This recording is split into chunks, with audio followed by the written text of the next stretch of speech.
को लाभांश डिजिटल सार्वजनिक पूर्वाधार, टेक हब नेपाल, उत्पादन क्लस्टर तथा मिशन मोड आयोजना जस्ता अवधारणाले उत्पादन र परिणाममुखी अर्थतन्त्र निर्माणको सकारात्मक सङ्केत गरेको छ। तर नीति र घोषणालाई प्रभावकारी कार्यान्वयनसँग जोड्नु महत्त्वपूर्ण विषय हो।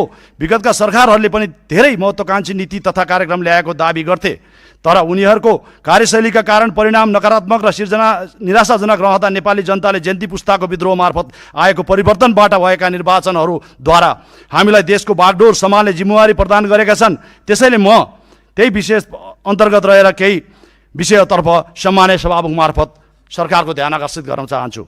एक, डिजिटल सुशासनको अवधारणा व्यवहारमै लागू गर्न आज पनि नागरिकले सामान्य सेवा लिन लाइन बस्नुपर्ने, दलालको भर पर्नुपर्ने र प्रशासनिक ढिलासुस्ती झेल्नुपर्ने अवस्थाको अन्त्य गर्न सेवा प्रवाहलाई छिटो, पारदर्शी र प्रभावी प्रविधि मैत्री बनाउन आवश्यक देखिन्छ। 2, कृषिको आधुनिकीकरण र अर्थतन्त्रको पुनर्संरचना गर्ने उद्देश गरिए तापनि हाम्रा किसानहरू अझै पनि मल, बिउ, सिँचाइ, बजार र कृषि उपजहरूको उचित मूल्य नपाउने समस्यामा यसको समाधानको लागि न्यूनतम समर्थन मूल्यसँगै प्रभावकारी खरिद प्रणाली, भण्डारण, कृषि बीमा र अनुदानको व्यवस्था गरिरहनु पर्दछ। 3, युवाहरूलाई स्टार्टअप, डिजिटल अर्थतन्त्र र कमाउँदै सिक्दै कार्यक्रमहरूसँग जोड्न सिपमूलक शिक्षा, स्टार्टअप वित्तीय र सूचना प्रविधिमा आधारित रोजगारी सिर्जना गरी कामको खोजीमा विदेशी न बाध्य युवाहरूलाई स्वदेशमै आम्दानी र रोजगारीको सुनिश्चितता गर्न योजना बनाइनु पर्दछ। 4, अधुरा आयोजना समयमै सम्पन्न गर्ने प्रतिबद्धतासँगै राजनीतिक प्रभावको आधारमा नयाँ आयोजना थप्ने होइन, थोरै आयोजना थोरै समयमा सम्पन्न आयोजनाको नीति लागू हुनुपर्दछ। 5, शिक्षा र स्वास्थ्य निःशुल्क प्रदान गर्ने, सामुदायिक विद्यालय र सरकारी अस्पतालमा आवश्यकता अनुसार जनशक्ति, बजेट, साधन स्रोत तथा उपकरण व्यवस्थापन सहित गुणस्तर सुधार, स्वास्थ्य बीमाको प्रभावकारिता गरी निःशुल्क शिक्षा र स्वास्थ्य सेवा पाउने नागरिक अपेक्षालाई व्यवहारमा पूर्ण रूपमा उतार्नु जरुरी छ। 6, सरकारले कानुन बमोजिम गर्ने निर्णय राज्यको निकायहरूले विभिन्न कारण देखाएर कार्यान्वयन नगर्ने वा गर्न नसक्ने परिपाटीको अन्त्य गर्न निर्णय कार्यान्वयनको अनुगमन गर्नुपर्दछ।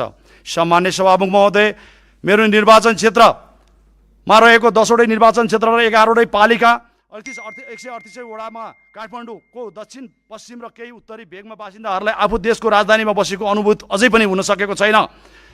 हेर्नको लागि अझै पनि दक्षिण कालीको नौखण्डी र पाखाचोक गएर हेर्न सकिने अवस्था छन्। संसारको विकसित देशका राजधानीको नागरिकहरूको जीवनस्तर चाहिँ हाम्रा राजधानीवासीहरूलाई पनि सुरक्षित, सुन्दर र समृद्ध सहरको बसेको गौरवबोध हुने गरी एकीकृत र दीर्घकालीन योजना निर्माण गर्न नेपाल सरकार समक्ष सम्मान्य सभामुख मार्फत ध्यान आकर्षण गराउन चाहन्छु। काठमाडौँको वरिपरि डाँडामा रहेको सबै डाँडाको वरिपरि मुहानमा पानीका मुहानहरू रहेका र सो मुहानहरू हाल केउकेल र खानेपानी संस्थानभन्दा पनि उपभोक्ता समितिको कब्जामा रहेको र मनलाग्दी शुल्कहरू लिने गरेको यहाँ उजुर बाजुर पर्न थालेको छन्। यी कुराहरूलाई राजधानीभित्र रहेको आसपासका मुहानलाई संरक्षण र मुहानहरूको संरक्षण उपयोग गर्नुपर्दछ।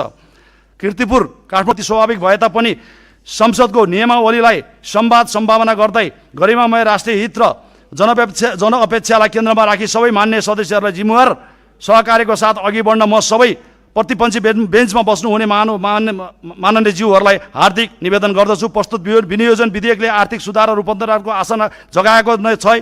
जनताको घोषणा अब जनताको घोषणा होइन, परिणाम खोजिरहेका छन्। अन्तमा चन्द्रागिरी, कीर्तिपुरको चन्द्रागिरी 9 स्थित मत्स्य गाउँ भन्ने ठाउँमा हाल प्रत्येक 3 वर्षमा लाग्ने मत्स्य नारायण मेला जुन मलमास भनिन्छ त्यो हिजोदेखि सुरु भएको छ। त्यसको लागि मान्य सभामुख सहित यहाँ रहनुभएका सम्पूर्ण माननीय ज्यू र नेपाली जनताहरूलाई दर्शन गर्न मिल्ने जतिले दर्शन नभए हार्दिक अवलोकनको लागि निमन्त्रणा गर्दछु।